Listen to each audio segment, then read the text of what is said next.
You're all over the place, man.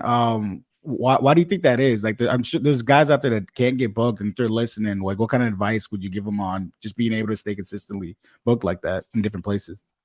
Don't take no for an answer. Always send your stuff out. Be humble.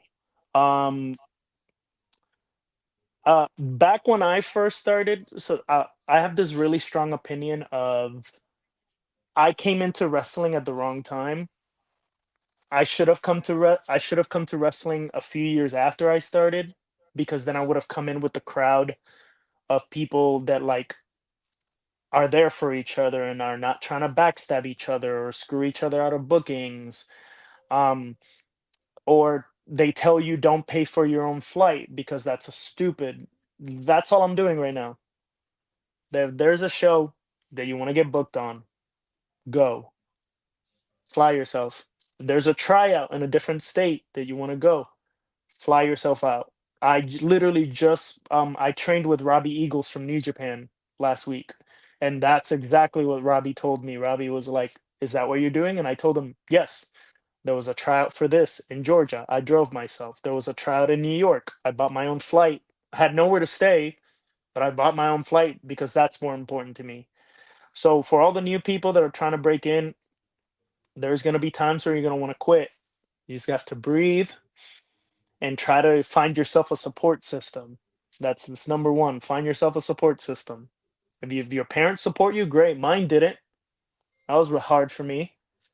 They did not support me, and now here we are 10 years later, and now my mom's sharing all my stuff, going mi sazón del Caribe, and I'm like, finally, finally. It only took 10 years for you to jump on board, but she's sharing all my stuff. Like it's great. Like make sure you have a support system, somebody that's always going to keep you focused. Like when me and my ex-girlfriend were together, I would tell her all the time, I want to quit, I want to quit, and she's like, well, do it. And then but she was like, but that's what makes you happy. I was like, no. And she goes, then don't do it, and let's focus on this.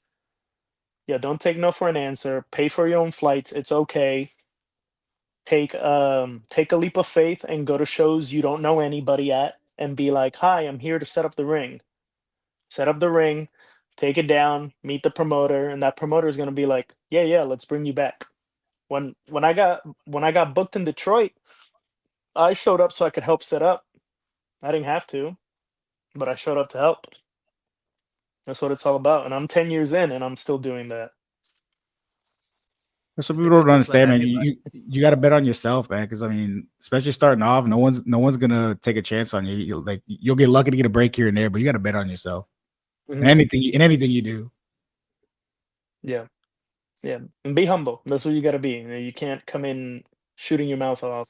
I mean, some people it works for them, but I just be appreciate you humble. say that about being humble because I feel like less and less people are humble nowadays. You know what I mean? I think that they feel like they have to put on this face of whatever social media feels like they got to be, and they're just a bunch of assholes out there, Hmm. like all over Yeah. the place. You know what I mean? Like what happened to being humble and being nice anymore? Right. I don't know. I'm too much of a hippie.